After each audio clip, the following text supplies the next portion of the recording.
الحمد لله رب العالمين وبه أستعين وأشهد أن لا إله إلا الله وحده لا شريك له وأشهد أن محمدا عبده ورسوله أما بعد.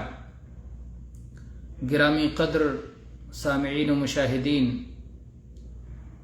آج انشاءاللہ تعالی ہم زکوٰۃ فطر کے مسائل سے متعلق گفتگو کریں گے. زکوٰۃ الفطر کا کیا مفہوم ہے اور زکوٰۃ الفطر جب بولا جاتا ہے تو شریعت کی زبان میں اس کا کیا معنی ہوتا ہے؟ زکوٰۃ کا لغوی معنی عربی زبان میں برکت، افزائش، نمو، بڑھوتری، پاکی، یہ سارا معنی ہوتا ہے. کیونکہ زکوٰۃ دینے سے مال پاک ہوتا ہے، مال میں برکت ہوتی ہے، مال میں اضافہ ہوتا ہے، مال میں کمی نہیں ہوتی جیسا کہ بعض لوگوں کا تصور ہوتا ہے یا جیسا کہ ظاہری طور پر نظر آتا ہے، بلکہ مال کبھی صدقے اور زکوٰۃ سے کم نہیں ہوتا. زکوٰۃ الفطر وہ صدقہ ہے یا وہ زکوٰۃ ہے جو ہر مسلمان پر فرض ہے کہ عید الفطر سے پہلے پہلے غریب مسلمانوں میں تقسیم کر دیں.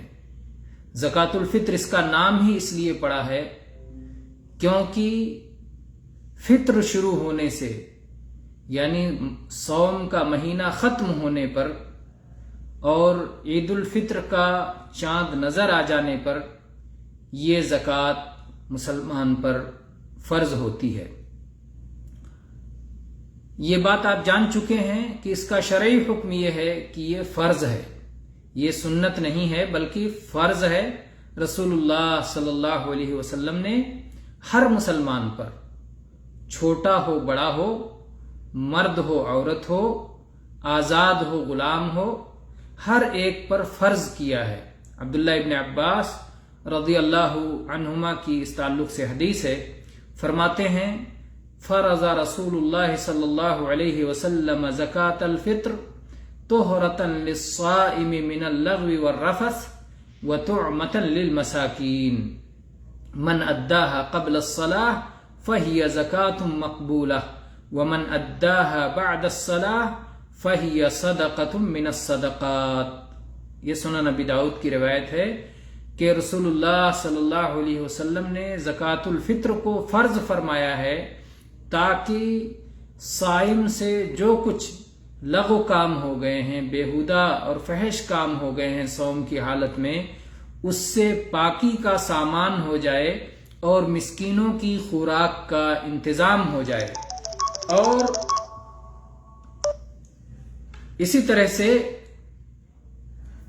جس شخص نے اس صدقے کو، اس زکوٰۃ الفطر کو عید سے پہلے پہلے ادا کر دیا، صلاۃ عید کے پڑھنے سے پہلے اگر یہ فطرہ ادا کر دیا تو یہ زکوٰۃ الفطر ہے، یہ اللہ کے یہاں قابل قبول ہے.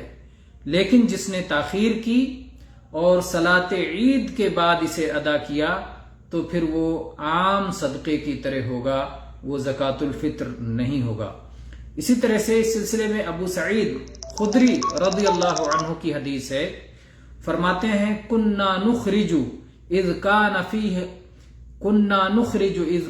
فينا رسول الله صلی اللہ علیہ وسلم زکاة الفطر عن كل صغير وكبير حر او مملوك صاعا من طعام او صاعا من اقط او صاعا من شعير او صاعا من تمر او صاعا من زبیب. یہ صحیح مسلم کی حدیث ہے.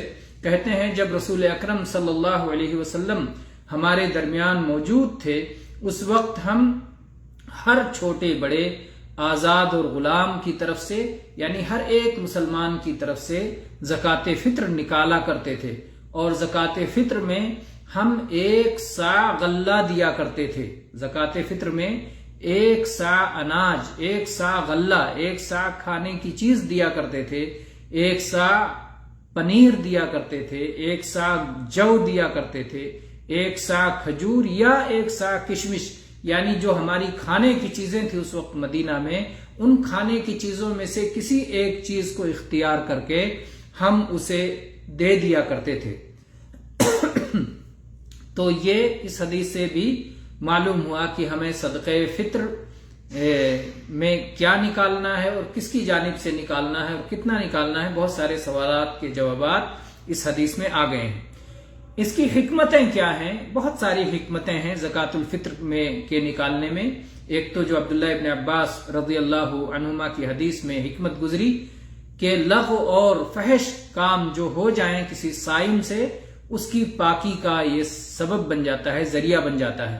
ایسے ہی فقیروں اور مسکینوں، ضرورت مندوں، محتاجوں اور غریبوں کی خوراک کا انتظام ہو جاتا ہے۔ اسی طرح سے صوم رکھنے والے کے نفس کے لیے برکت کا اور پاکی کا سامان ہو جاتا ہے۔ مسکینوں کی ہمدردی اور رعایت اور غمخواری کا سامان بن جاتا ہے، باعث بن جاتا ہے۔ اسی طرح سے ماہ رمضان کے اختتام پر ایک مالی عبادت کے ذریعے سے اجر و ثواب حاصل کرنے کا ذریعہ ہے۔ اور اسی طرح سے اللہ تعالی نے جو صیام و قیام کی اور رمضان المبارک کے تکمیل کی توفیق عطا فرمائی، اس پر اللہ کی نعمت پر ایک طرح سے شکرانہ ہے۔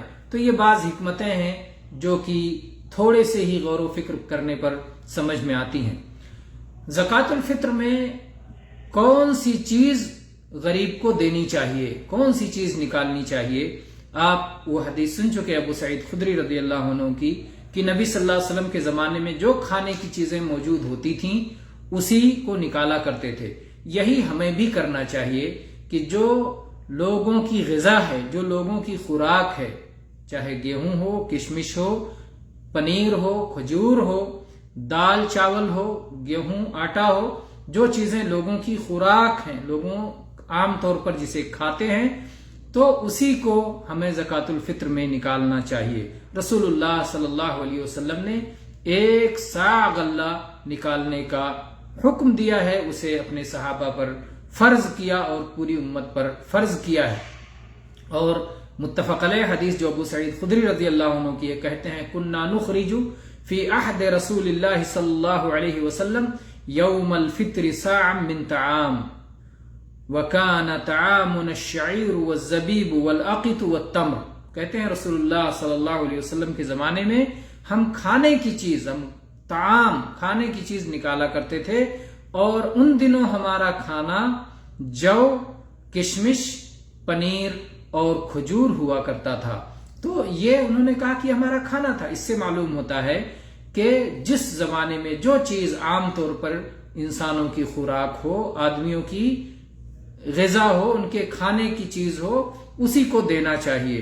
یہی اہل علم کا راجح قول ہے کہ موجودہ زمانے میں چاول جو عام طور پر لوگوں کی پسندیدہ خوراک ہے اسے دینا بہتر ہے۔ واللہ اعلم۔ کیا مقدار ہوگی جو ہے زکوٰۃ الفطر کی مقدار کیا ہے؟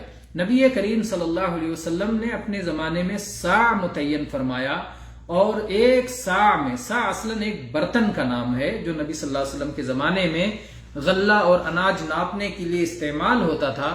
اس برتن میں معتدل انسان کے ہاتھ سے 4 چلو آتا ہے۔ اس طرح سے ایک معتدل انسان کے ہاتھ سے اگر 4 چلو بھر کے کوئی بھی غلہ ناپ دیا جائے تو وہ 1 صاع بن جائے گا۔ تو اگر آپ کے پاس ناپنے اور وزن کرنے کی کوئی چیز نہیں ہے تو اپنے چلو سے نکال کر 4 چلو دے سکتے ہیں، اور اگر کلو سے نکالا جائے تو 3 کلو گرام نکالا جائے۔ سب سے زیادہ جو وزن کی بات اہل علم نے کہی ہے وہ 3 کلو ہے۔ شیخ ابن باز رحمہ اللہ نے 3 کلو کہا کہ 1 صاع کا وزن 3 کلو ہوگا، اور لوگوں نے اس سے کم بھی کہا ہے، لیکن سال میں 1 بار غریب کو دینا ہے تو اس لیے احتیاط کے ساتھ تھوڑا زیادہ دے دیں لیکن کم نہ ہونے پائے۔ تو ایک آدمی کی طرف سے 3 کلو غلہ نکالنا یہ صدقہ فطر کی مقدار ہے۔ کیا نقد یا قیمت ہم زکوٰۃ فطر میں نکال سکتے ہیں؟ صحیح بات یہ ہے کہ نقد اور قیمت زکوٰۃ فطر میں اگر کوئی ادا کرتا ہے تو یہ درست نہیں ہے۔ اکثر اہل علم نے اسی بات کو ترجیح دی ہے اور ان کے دلائل اس طرح ہیں کیونکہ نبی کریم صلی اللہ علیہ وسلم اور آپ کے صحابہ سے جو چیز بصراحت ثابت ہے وہ یہی ہے کہ وہ غلہ ہی نکالا کرتے تھے۔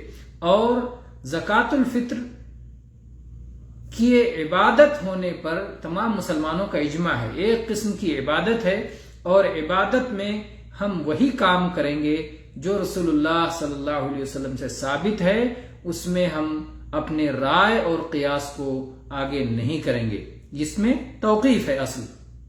اسی طرح سے یہ بات بھی ہے کہ نبی کریم صلی اللہ علیہ وسلم اور آپ کے صحابہ کے زمانے میں درہم و دینار، سونا چاندی وغیرہ پایا جاتا تھا، اس کے باوجود انہوں نے اس سے زکوٰۃ الفطر نہیں نکالا۔ تو اس لیے زکوٰۃ الفطر میں ریال، ٹاکا، روپیہ، درہم، دینار، یورو وغیرہ کوئی بھی کرنسی یا سونا چاندی یا انسانوں کے کھانے کی چیز کے علاوہ برتن، کپڑا، فرنیچر، کوئی بھی چیز زکوٰۃ فطر میں نہیں دے سکتے۔ یہی بات راجح ہے، واللہ عالم۔ آگے چلتے ہیں، زکوٰۃ فطر نکالنے کا وقت کیا ہے؟ کس وقت زکوٰۃ فطر نکالیں گے؟ زکوٰۃ فطر لوگوں کے صلاۃ العید کے لیے نکلنے سے پہلے اسے نکال دیا جانا چاہیے، یعنی عید کا چاند دیکھنے کے بعد اور صلاۃ عید سے پڑھنے سے پہلے اسے نکال دینا چاہیے۔ لیکن اگر ایک دن یا 2 دن پہلے کوئی شخص زکوٰۃ فطر نکال دے تو اس میں کوئی حرج نہیں ہے، لیکن اگر کوئی شخص صلاۃ عید ہو جانے کے بعد زکوٰۃ الفطر ادا کرتا ہے تو یہ کافی نہیں ہوگا، یہ عام صدقہ ہو جائے گا اور اسے زکوٰۃ الفطر کا ثواب نہیں ملے گا۔ زکوٰۃ الفطر کا مصرف کیا ہے؟ اس کے مستحق کون ہے؟ اس کے مستحق غریب مسلمان ہیں۔